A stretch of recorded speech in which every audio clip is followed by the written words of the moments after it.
काफी सियासत की है। रफाल को अवाम का मुद्दा बताकर राहुल गांधी ने बीजेपी हुकूमत को तनकीद का निशाना कई बार बनाया है और यह भी माना जा रहा था कि पिछले लोकसभा इलेक्शन में रफाल का मुद्दा एक बहुत बड़ा फैक्टर हो सकता है, लेकिन कहीं ना कहीं कांग्रेस से इस मुद्दे को कैश करने में नाकाम रही थी।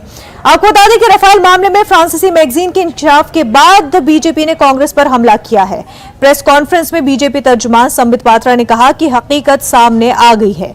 पात्रा ने कहा कि इस मामले में जो कुछ हुआ वो 2007 से 2012 के बीच हुआ। उन्होंने इल्जाम लगाया कि राहुल गांधी और कांग्रेस ने कमीशन लिया, इसके लिए 40% कमीशन मांगा गया। संबित पात्रा ने कहा कि 2019 आम इंतखाबात से कबल रफाल मामले में राहुल गांधी ने झूठ फैलाया, उन्होंने ये सियासी फायदे के लिए किया।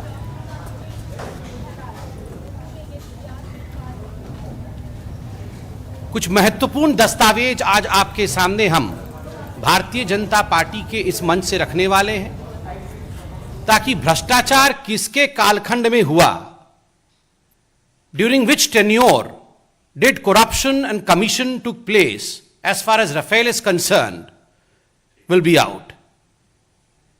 फ्रांस की एक मीडिया हाउस है जिसका नाम मीडिया पार्ट है।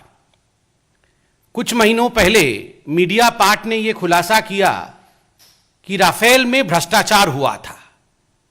जैसे ही यह खुलासा हुआ, कांग्रेस पार्टी ने आओ देखा ना ताओ तुरंत प्रेस कॉन्फ्रेंस करके भारतीय जनता पार्टी और खास करके देश के यशस्वी प्रधानमंत्री नरेंद्र मोदी जी के ऊपर हमला बोला।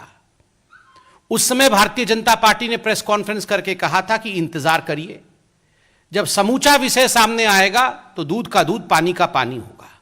और यह पूरा विषय 2007 और 2012 के बीच घटित हो रहा है।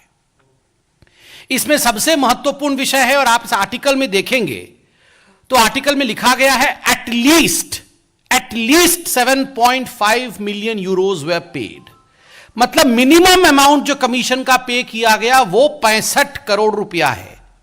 और आर्टिकल में कई स्थानों पर आगे इसका बखान है, उल्लेख है, और बाकी न्यूज़पेपर्स ने भी जो आर्टिकल बनाए हैं उसमें यह बखान है।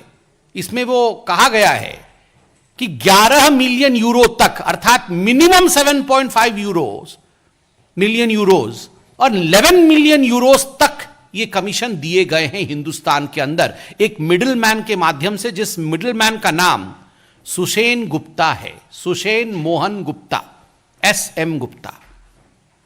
आश्चर्य का विषय कि 2007 और 2012 के बीच में ये जो घोटाला होता है, ये जो कमीशन खोरी होती है, जिसका मिडिलमैन, जिसका दलाल सुषेन गुप्ता होता है, ये सुषेन गुप्ता कोई नया खिलाड़ी नहीं है। ये एक पुराना खिलाड़ी है जो VVIP चॉपर गेट स्कैम था, जिसको ऑगुस्ता वेस्टलैंड के नाम से जाना जाता था। वो सुषेन गुप्ता उसका भी किंगपिन था, उसका भी कमीशन एजेंट था, उसका भी दलाल था। This is too much of a coincidence that an agent, a middleman who was commissioned for Augusta Westland case, in fact is the kingpin, is the commission agent, is the middleman in the Rafale case also during